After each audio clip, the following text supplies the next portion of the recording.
Starting a fitness cult can be hard, but don't worry. Follow my 19 steps, and your students will treat you like a king in no time. Number 1, pick your target. A cult is a group of people that organize around an idea. You are going to use this idea to get people to organize under you.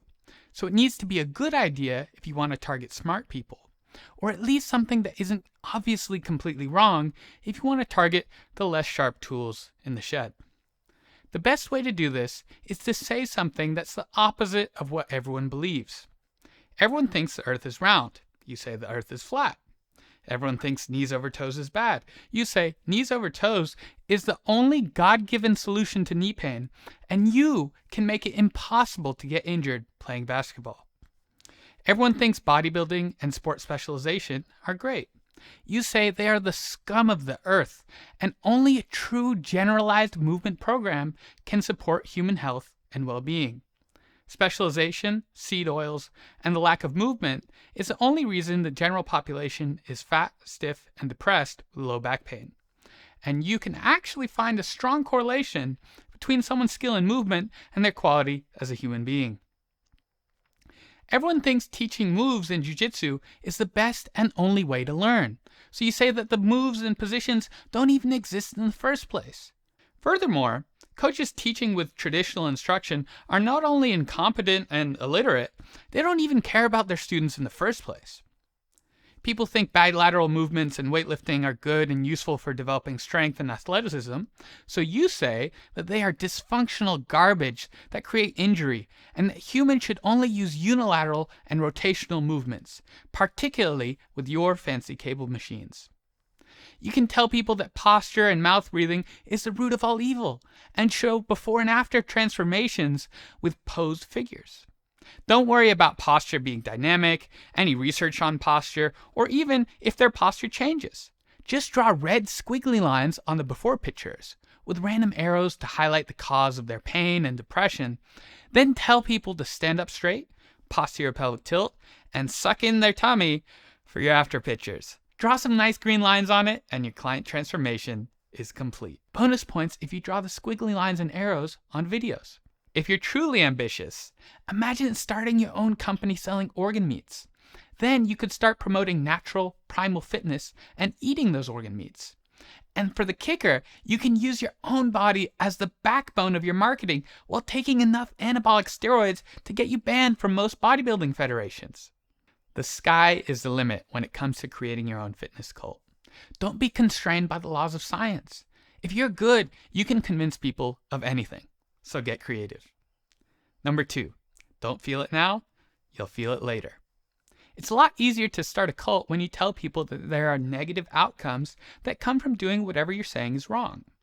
But what if they've been doing that thing for a while and everything's been relatively fine and good? No worries. There's a great and time-tested solution created for exactly this situation. Just repeat after me. You might not feel it now, but you'll feel it later.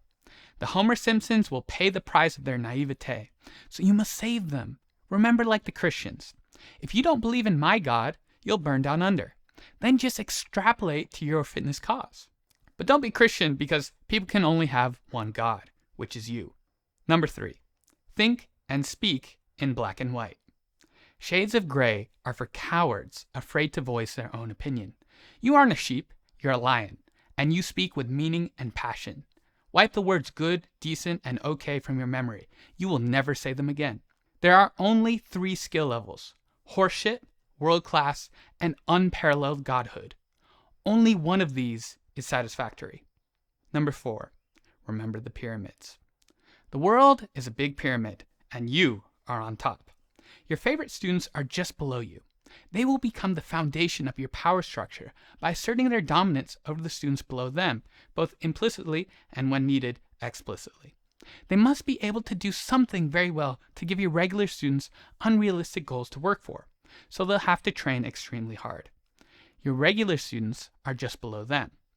These students are usually newer, unskilled, or just aren't fanatic believers yet, and therefore deserve less of your time and attention. However, they pay and support you, and therefore may be worthy of respect and human decency. They must also train hard so that they can make people who aren't your students look bad.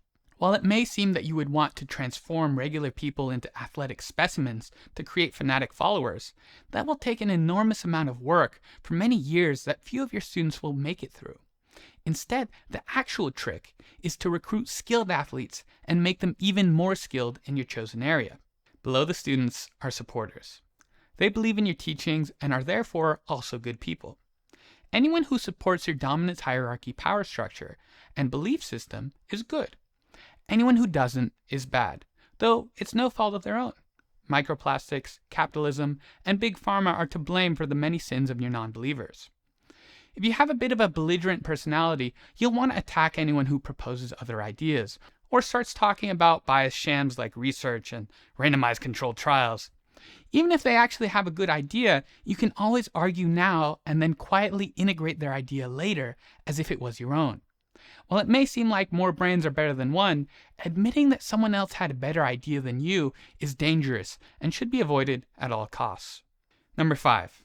Reinforce good behavior. People are fundamentally bad.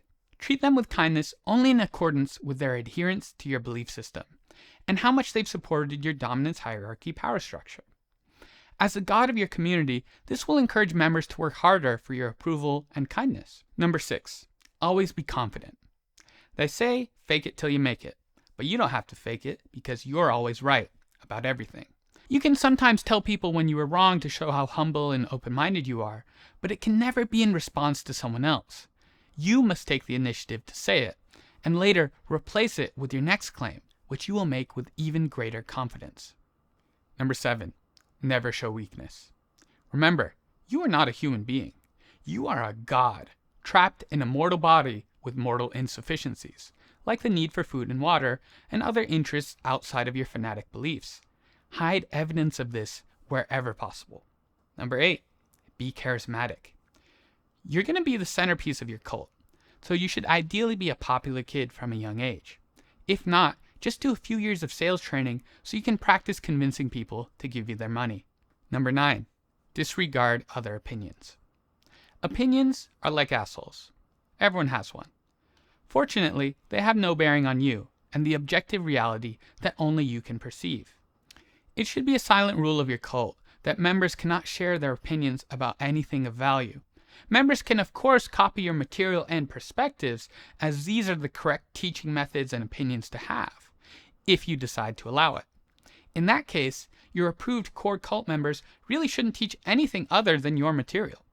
However, you may decide that cult members should of course not copy your material, as that would be plagiarism, and merely imply that they should use your material as the gold standard by which their material will be judged. In that case, they should never copy your material exactly, except for the cases in which not copying your material would force them to come up with something entirely new. Number 10. Do different things differently. If you were to start a basketball cult, where, say, your skill in basketball determines your self-worth, it's going to be extremely hard to prove you're the best, or get people to discard evidence that you're not the best, as basketball is an extremely popular and competitive sport. Instead, you can discard the holistic sport of basketball and focus on an extremely isolated section of it, like dribbling. Bonus points if you can get your students to dribble a different object, like a tennis ball, as it will be easy for your fanatical students to become better at whatever weird variations you can come up with than most people have ever seen. Then all you have left to do is come up with a reason why the way dribbling is done by most basketball players is inadequate and dangerous. Don't encourage or allow your students to test themselves in other arenas whenever possible. For instance, if you teach your students a better way to dribble tennis balls, you don't want them to test their dribbling skills by playing basketball against a basketball player. They will lose, and then they might become interested in basketball. Instead, make the basketball players learn whatever peculiar variations you create, judged by the peculiar standards you set. If your students start beating specialists near their own area of expertise, like basketball players dribbling tennis balls, you'll have a popular cult in no time. Number 11. Be a moving target. The longer people practice whatever it is you're preaching, the more they're going to find holes in it, or get closer to as good as you and your students are at it. You must move on before they do, and find something better. Remember, it doesn't have to actually be better. You just have to make them believe that it is. Number 12. Encourage fanaticism. Whatever you decide to push as the universal solution to modern life's ailments, you won't excel until your star students can dominate newcomers and even talented athletes at it. That won't happen until they do a lot of hard training, which will never happen on a normal schedule. Your students should train 2 hours a day minimum, but preferably 8 to 10. Don't worry about paying them, because if you find the right ones, they will pay you and thank you for the opportunity. Number 13, shun the skeptics. Skeptics and rationally minded people will never be good fanatics and can be dangerous to your power structure, especially if they're educated. You can take their money for classes and workshops, but remember, their inability to commit fully to your cause is because they are spineless worms. Don't tell anyone this, as that makes your power structure more obvious. Just believe it silently, and remove them from your community if they start asking the wrong sorts of questions. Things like, what is this good for? Or, why are we doing this? Are cautionary. Once they start suggesting you do something different or that you've made a mistake, they're already on their way out. You can do this slowly and silently, withholding valuable feedback that will help their development, or quickly and explosively. Either way, make sure to make your character judgments of the offending party become known to your core members. Remember, if they weren't a spineless worm, they would have stayed committed to your power structure. And you don't want your other students to be friendly with a traitor to your cause. Number 14. Mystery is your friend. While popular paradigms are widely accessible, people need to be familiar with your methods to critique them. Having a large financial barrier to entry is a great way to line your pockets and weed out the wankers at the same time.